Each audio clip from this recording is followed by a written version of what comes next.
All right, so we got some pretty big news just coming out from Polymarket, I think around 10 hours ago. And I'm just going to read directly from the announcement here in Polymarket's Discord channel. So we are rolling out a major upgrade to Polymarket's trading infrastructure over the next 2 to 3 weeks. This touches the smart contracts, the order book, and the backend systems that process every trade. What's changing? The exchange is moving from a completely rebuilt architecture. The new system brings lower gas cost, faster order processing, and a simplified order structure. We also added support for builder fees, which will let third-party integration earn revenue when they route trades through Polymarket. As part of this upgrade, we are migrating off USDC-E to the new collateral token backed one-to-one by USDC. If you use Magic Link on external wallet, you will see one-time prompt to approve the conversion. Your balance stays the same. What this means for you. When we flip the switch, there will be a short maintenance window. During that window, all existing open limit orders will be cancelled. You won't lose any funds or position. You will just need to place your orders again once the system is back up. We'll announce the exact maintenance window a few days in advance, so no one is caught off guard. If you're a builder or run a bot, which is very relevant for all of us, right? This is a breaking change. You'll need to update the CLOB client v6 and re-sign orders with the new struct. The v6 SDK handles the v1 to v2 switch automatically, but you must be on the latest version of each client for it to work. Your client queries a version endpoint and refreshes on migration day. Here's a deeper look at upgrades. So let's go over to the tweet. So yeah, there's quite some changes here. So CTF Exchange v2 is an upgrade to the Polymarket CTF Exchange contract. So it optimizes and simplifies the order structures. It optimizes matching orders. It supports 1271 signatures, include builder codes for on-chain order attribution, optimizes fee collection and distribution. So 3 major changes. There's a new on-chain smart contract.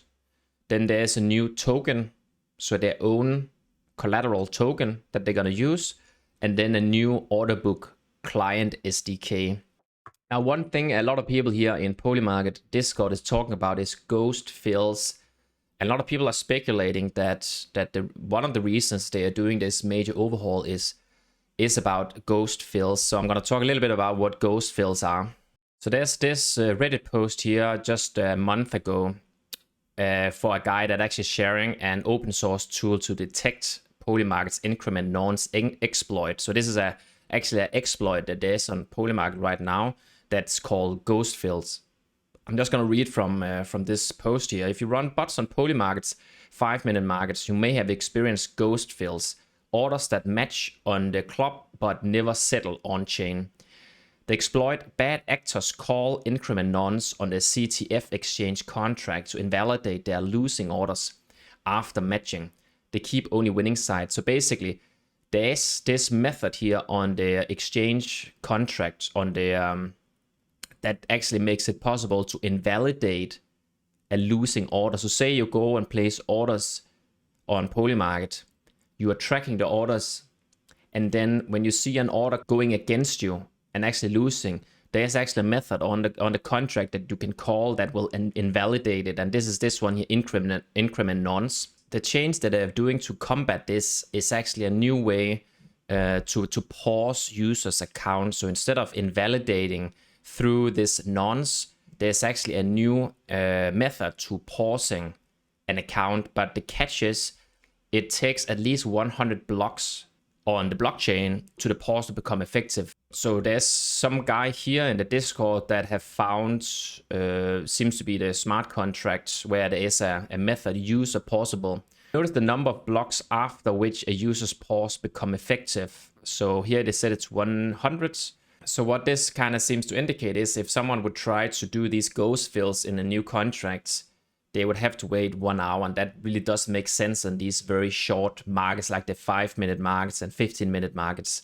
So that would effectively invalidate that exploit. So that's one of the big reasons, at least what people here is talking about, why they are actually going and changing the whole contract. Yeah, and of course, as soon as they announce more information about and the documentation, how to actually go and migrate this, I'm going to make sure to update Raven so we are ready to live trades on the new version 2 of Polymarkets.